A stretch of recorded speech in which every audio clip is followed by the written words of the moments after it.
Une vingtaine de chefs d'État et de gouvernement, en majorité européens, se réunissent aujourd'hui à Paris pour réaffirmer leur unité et leur soutien à l'Ukraine en situation difficile après plus de 2 ans d'une guerre éprouvante face à Moscou. La grande majorité des dirigeants, dont le chancelier allemand Olaf Scholz, le président polonais Andrzej Duda, ainsi que les premiers ministres de 15 pays de l'Union européenne seront présents à cette réunion à l'Élysée, qui sera ouverte par une intervention en visioconférence du président ukrainien Volodymyr Zelensky. Voilà pour l'actualité immédiate. Évidemment, 2 ans de guerre.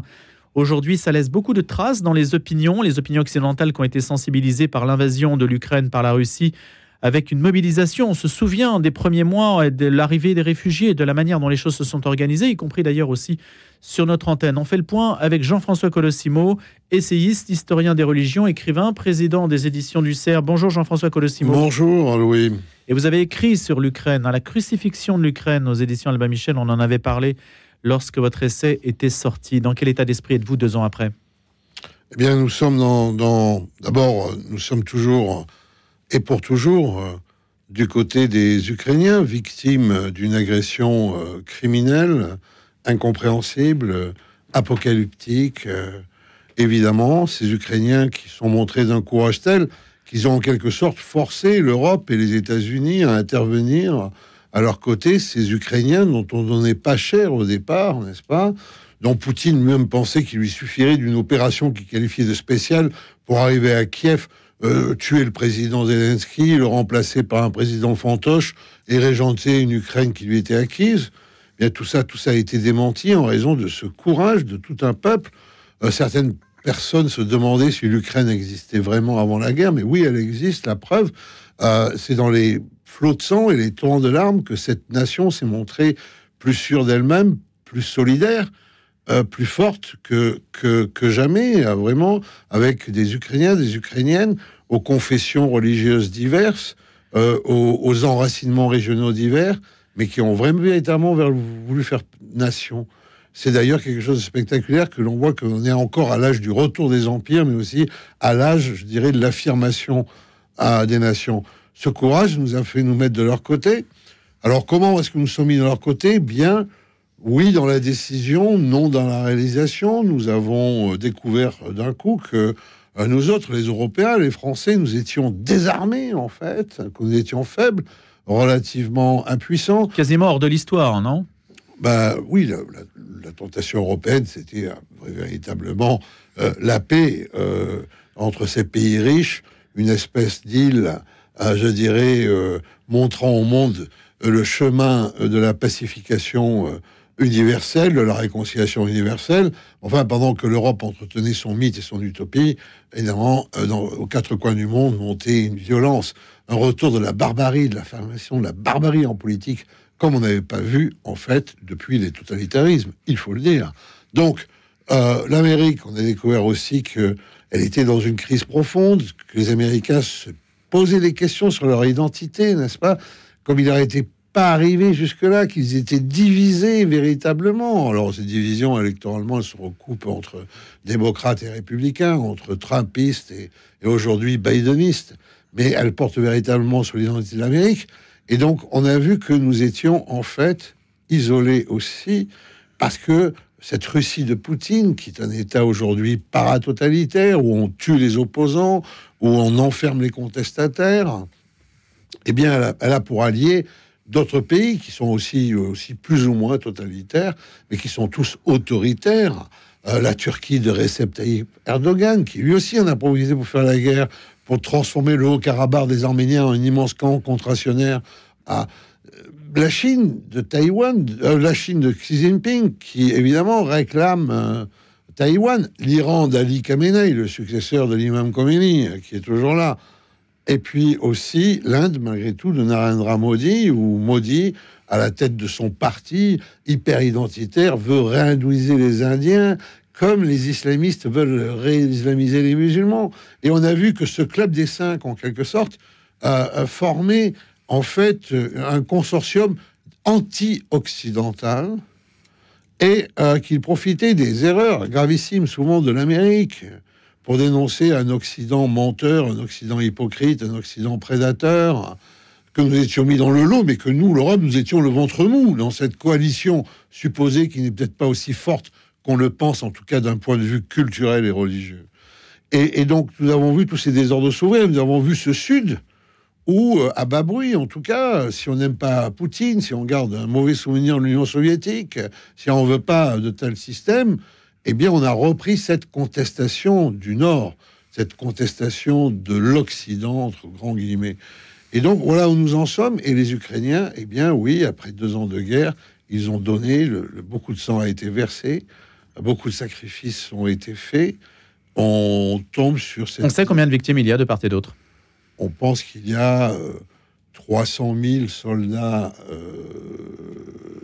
russes qui sont soit morts, soit hors d'état de combattre. 300 000 pertes. On pense qu'il y a à peu près 150 000 pertes ukrainiennes militaires et encore certainement 100 000 civils en raison de cette logique de bombardement sur les arrières que ne cesse de développer le Kremlin et qui vise à terroriser les populations civiles, ou comme le disait Poutine lui-même au départ de cette guerre, à réduire l'Ukraine à l'état de ruine, à l'âge de pierre. Jean-François Colosimo, le front peut lâcher et les troupes russes peuvent entrer largement dans le continent intérieur de l'Ukraine? Alors, écoutez, vous savez que dans les guerres, toutes les prévisions sont faites pour être démenties, mais là où nous en sommes aujourd'hui, c'est que les Ukrainiens ont mené une contre-offensive qui a échoué. Cette contre-offensive a échoué parce que les Russes ont su, ne comptons pas les sacrifices de leurs hommes, n'est-ce pas? C'est cela quand même. Je veux dire, quand Poutine mobilise, c'est pour envoyer de la chair à canon sur le front. Quand ce ne sont pas des criminels de sang qu'il a émancipés de leur cachot pour aller les faire mourir en Ukraine. Donc cette contre-offensive de l'été a échoué parce que les Russes avaient créé une profondeur, je dirais une espèce de ligne Maginot de 9 km avec plusieurs étapes de barrières, l'impossibilité pour les blindés de passer, etc. Véritablement une espèce de mur. Un mur qui semblait anticiper celui qui sépare la Corée du Nord de la Corée du Sud depuis maintenant 70 ans. Sur cette ligne de front, le général Zajumny, le patron, celui qui était alors le patron des armées ukrainiennes, a préféré éviter des opérations coûte que coûte. On a beaucoup débattu avec les Américains et les Européens et a choisi en fait une stratégie multifront d'attaque sur 3 points de manière à percer les lignes et de provoquer un encerclement. Cette opération a échoué. Soit cet échec a largement été critiqué.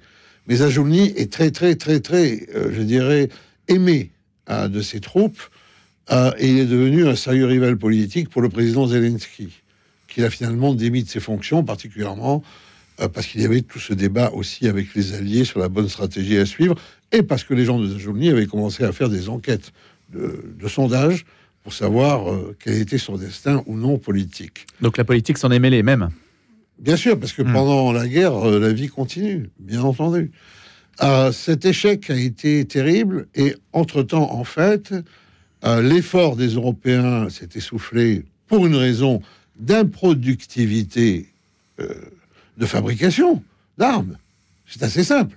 De 2001 à 2021, n'est-ce pas, dans le monde, il s'est dépensé à peu près 2500 milliards de dollars pour fabriquer des armes, si ce n'est que l'Europe, elle, n'a pas du tout suivi ce mouvement.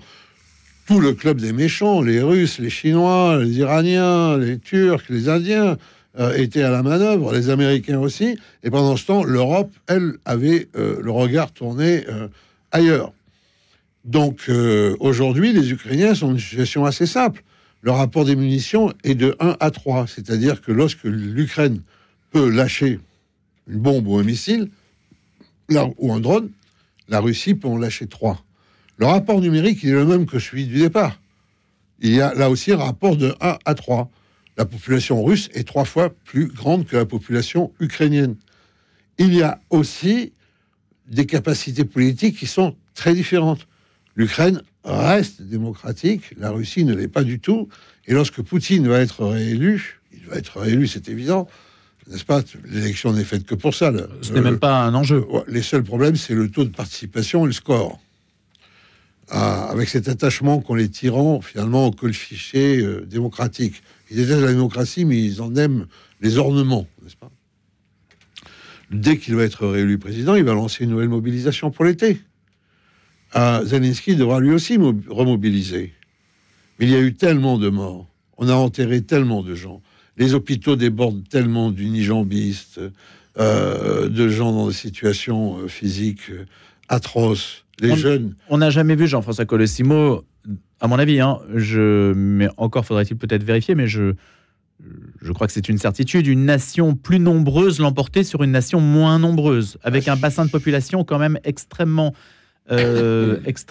fourni du côté russe. Je pense que nos spécialistes militaires nous trouveraient bien un exemple, oui.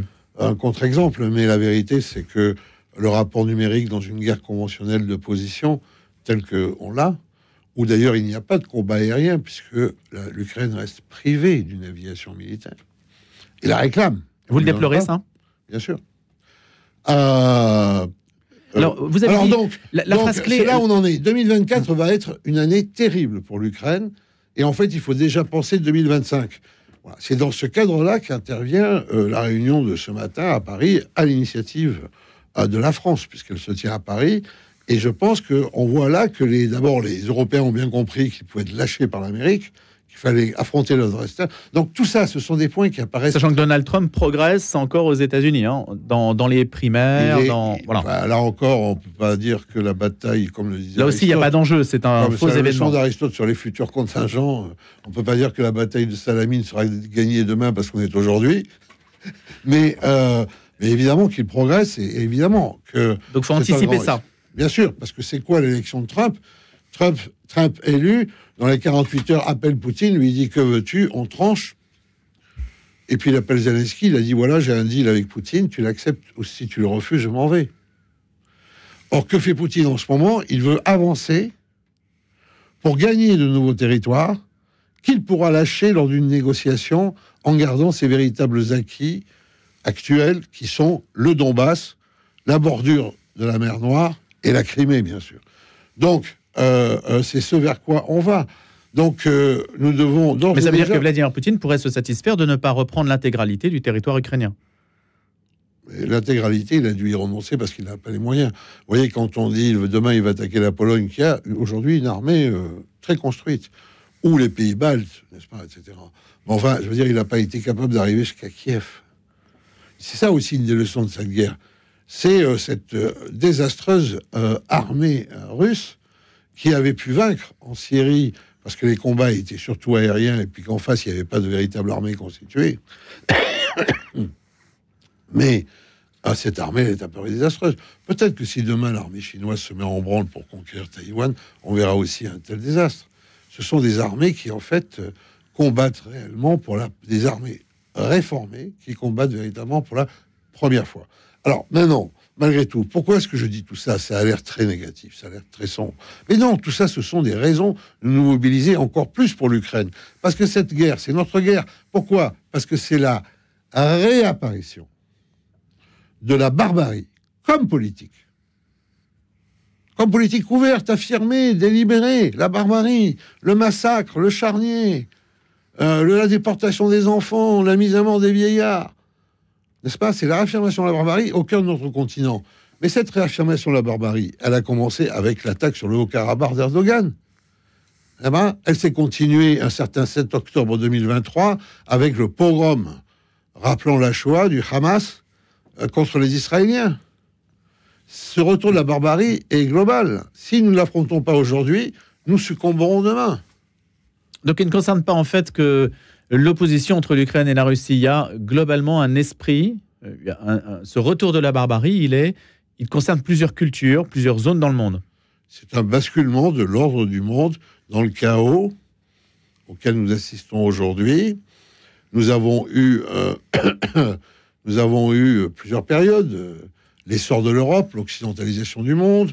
Nous avons eu les grands empires coloniaux. Nous avons eu la décolonisation. Nous avons eu l'apparition d'un monde bipolaire entre l'Union soviétique et les États-Unis. Nous avons vu ce monde bipolaire disparaître en 1989 par l'effacement d'un des deux protagonistes, l'Union soviétique, ce plus grand empire que le monde a jamais connu, mais qui était une espèce de projet abstrait. Même les États-Unis sont les États-Unis d'Amérique. L'Union des républiques socialistes soviétiques, on ne sait pas où c'était, il n'y avait pas de nom propre. C'était un projet idéologique abstrait qui s'est effondré de l'intérieur pour cette raison. Et puis on a cru qu'on abordait la mondialisation heureuse. Elle s'est révélée la mondialisation haineuse. Vous savez combien... La mondialisation, c'est l'unification du monde. Vous savez combien de kilomètres de frontières ont été ajoutés depuis 1990 dans le monde? 27 000. 27 000, vous voyez, c'est ça. Alors la mondialisation, on disait, c'est l'unification du monde au centre. On va tous parler la même langue, l'anglais. On va tous écouter la même musique, manger le même burger, voir les mêmes clips et tous être abonnés à Netflix. Et c'est vrai que pour partie, c'est ça. Mais plus il y a cette concentration centripète qui va vers le centre d'un monde unifié basé en fait sur le matérialisme consumériste, plus à la périphérie éclatent les identités qui, elles, sont rebelles, qui sont virulentes, qui soit ne peuvent pas rentrer dans ce pacte, soit ne peuvent rentrer qu'à une place misérable, soit refusent ce pacte. Ces identités, elles creusent. Et qu'est-ce qu'elles font? En creusant, elles vont chercher le religieux, parce que le plus identitaire, c'est la religion. Elles réarment grâce à la religion, mais c'est une exploitation. Il n'y a pas qu'Emmanuel Macron qui réarme alors, ou qui veut du réarmement. Nous devons... C'est un mot à la mode apparemment, réarmement. Réarmer parce que, oui, mais nous devons absolument réarmer. Vous savez... Mais à tous les niveaux. En 1958, la France avait perdu ses colonies, à juste titre d'ailleurs, parce que la colonisation est un phénomène tout à fait ambigu et ambivalent. La France était dans le désastre d'un régime qui ne fonctionnait plus, la 4e République, n'est-ce pas? Tout semblait déjà perdu, mais tout était encore à sauver. Et qu'a fait le général de Gaulle? Il a initié en fait une nouvelle diplomatie d'influence multipolaire, et surtout il a instauré le feu nucléaire.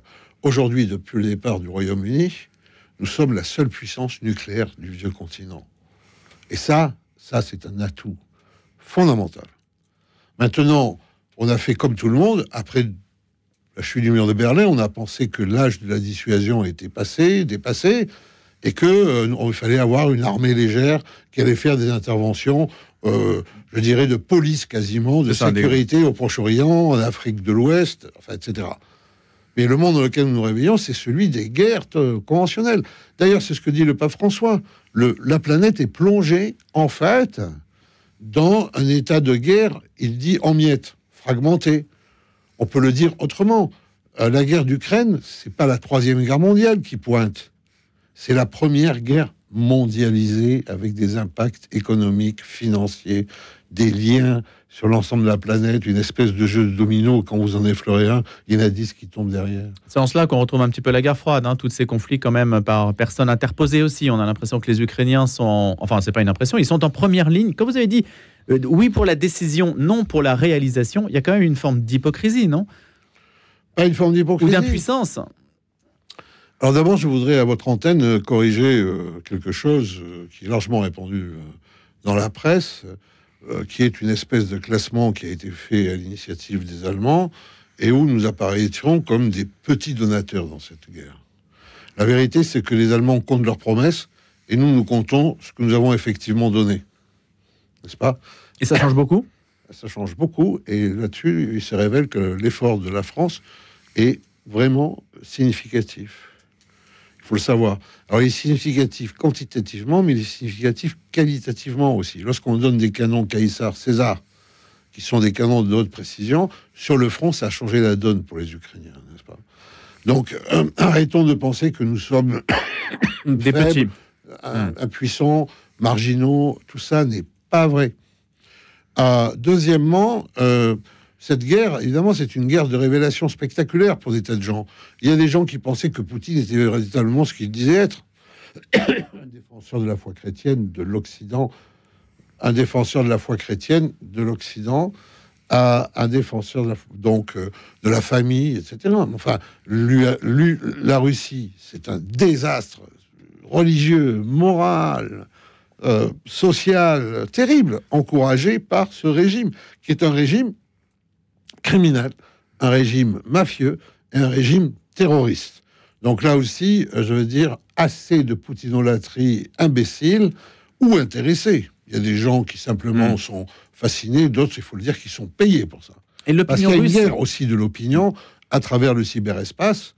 Il y a des attaques incessantes de Moscou contre la France. Vous voyez les campagnes insensées qui ont été menées en Afrique subsaharienne, n'est-ce pas, pour simplement changer les régimes. L'Afrique aujourd'hui, eh bien voilà que les Turcs, les Chinois et les Russes s'entendent avant de se disputer pour instaurer une forme de néocolonialisme. Mais ces types-là, Poutine en tête, ce sont les premiers impérialistes, ce sont les premiers occidentalistes, ce sont les premiers colonialistes du monde aujourd'hui. On ne va pas prendre au sérieux, n'est-ce pas, leur espèce de pseudo-critique. Non, nous ne sommes pas hypocrites. Nous avons fait ce que nous avons pu parce que Poutine a commis l'irréparable en déclenchant cette guerre. La diplomatie du pape François, Jean-François Colosimo, elle a paru un petit peu, pas forcément hésitante, mais en tout cas, elle a suscité des commentaires un peu divers. Oui, enfin, bon, d'abord, la diplomatie vaticane, c'est une diplomatie hautement complexe qui parie sur les décennies, sur les siècles, voire sur les millénaires. Donc, elle est difficilement comparable à une diplomatie ordinaire. La deuxième chose, c'est que le pape, évidemment, est là pour promouvoir la paix. Et il a tâché de le faire, secondé par cela, par la fameuse fraternité Sant'Egidio, qui est souvent à la manœuvre dans la diplomatie vaticane et qui se fait aussi une idée très noble, mais aussi très entière de la paix. Il y avait certainement aussi toute la difficulté de la situation religieuse de l'Ukraine, avec ces catholiques de rite byzantin qui sont extrêmement, tout de même, anti-russes. Vous savez, il y a deux sortes de catholiques en Ukraine. Les orthodoxes sont majoritaires, ils sont 70%, mais ils sont divisés entre les pros et les anti-Moscou. Mais les catholiques sont divisés aussi entre ce qu'on appelle, d'un terme péjoratif, les uniates, les byzantins et les latins. Et très souvent, en fait, les orthodoxes et les latins s'entendent mieux, évidemment, que les orthodoxes et les byzantins, ou même que les byzantins et les latins. C'est compliqué. Et puis aujourd'hui, l'Ukraine, c'est un grand jeu de manœuvre pour l'évangélisme. Et son programme anticorruption, enfin, etc., son puritanisme, etc. Donc la situation religieuse est très, très complexe. Sans compter que l'Ukraine, ça a été aussi un des hauts lieux d'un judaïsme décimé, et sans compter aussi qu'il y a une présence de l'islam à travers les Tatars de Crimée. Donc, dans cette complexité, je dirais que le pape a voulu mener un effort de paix complexe qui ne pouvait pas être très bien compris par ceux qui sont sous les bombes. Jean-François Colosimo, merci beaucoup. Est-ce qu'il y a aujourd'hui, juste de cette journée, est-ce qu'on peut attendre quelque chose de cette journée entre les chefs d'État à Paris? Je pense que la France a des ambitions, je ne sais pas lesquelles, mais que la France a véritablement pris parti et veut aller au bout, pour le coup, de sa décision. Merci beaucoup. Jean-François Colosimo, président des éditions du CERF, historien des religions et essayiste dont le dernier ouvrage sur le sujet s'appelle « La crucifixion de l'Ukraine » paru chez Albin Michel. Merci Jean-François. Merci à vous Louis.